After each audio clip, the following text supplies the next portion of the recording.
How is South Africa faring relative to the rest of the world, where we have seen quite a volatile equity environment, a number of IPO delays and downsizing of these IPOs? Yeah, look, I mean, I think there's certainly a correlation between the IPOs that occur worldwide and the IPOs that occur in South Africa. But I think we're a small percentage of those IPOs. So whilst we are seeing guys like Life Healthcare having to reprice their IPO, I think the demand is still there.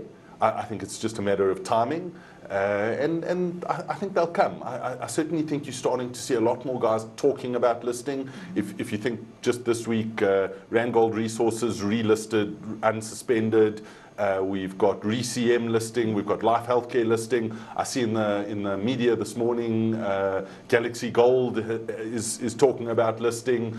So there are a number, and there's another reverse listing into an Altex company. So I think there's a number of companies that are talking about it. What markets are going to do about that, we'll have to wait and see. Unfortunately, nor I can predict the markets.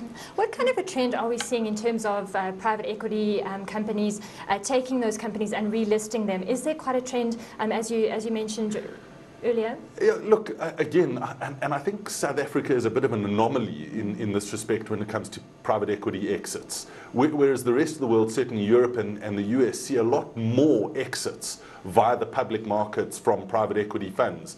I don't think we see as many, certainly in percentage terms. We don't see as many private equity companies exiting their investments on the market. But in the discussions that we've had with the private equity funds, the bottom line for them is to maximize the value that they get on exit. And if they can achieve that on the market, then they'll do that on the market. So, it depends on the valuations, it depends on the timing, depends on what the company wants to achieve, depends on what the private equity funds want to achieve. I think there's so many factors in the mix. You can't really put a kind of one recipe fits all onto that. In terms of market timing, and in particular that Life Healthcare listing on Thursday, how important, and what was the impact in particular of Life Healthcare on other clients, on other companies that you are visiting and talking to at the moment? Yeah, look, I think people do get nervous when large companies like Life have to reprice their IPO. But I think at the same time, companies that are listing or looking at listing to maximize the valuation that they get on the first day of their listing or on the capital raising going into the listing, that's not necessarily the right rationale for a successful listing. A listing is a long-term strategic value proposition for the company.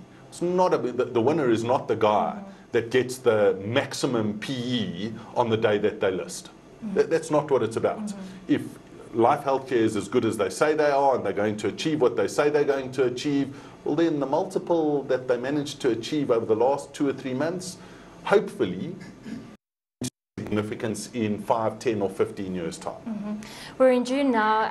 IPOs and listings for the rest of the year. Can you give us a number as to what you're working on now? Unfortunately not. And for us, a listing or a client only becomes a client on the day that they list, just past 9 o'clock when that ticker starts to move. Because until that time, in essence, that company can pull the listing. They're not obliged to list, until they're on the market. And then once they're on the market, well, then it's a process to get off the market. So very difficult to give you a number. As I've said, I think the demand is relatively strong. Whether or not those guys convert into listings, time will only tell. What about interest from specific sectors? In particular mining? Well, I think this Australian tax is certainly not bad for South Africa in terms of listing companies and raising capital in South Africa for mining projects, because there are a number of companies, a number of investors in Australia that love South Africa as an investment opportunity in the resources space. So we might start seeing some guys looking at listing their properties and their assets in South Africa. We'll have to wait and see. So I think resources is always a play.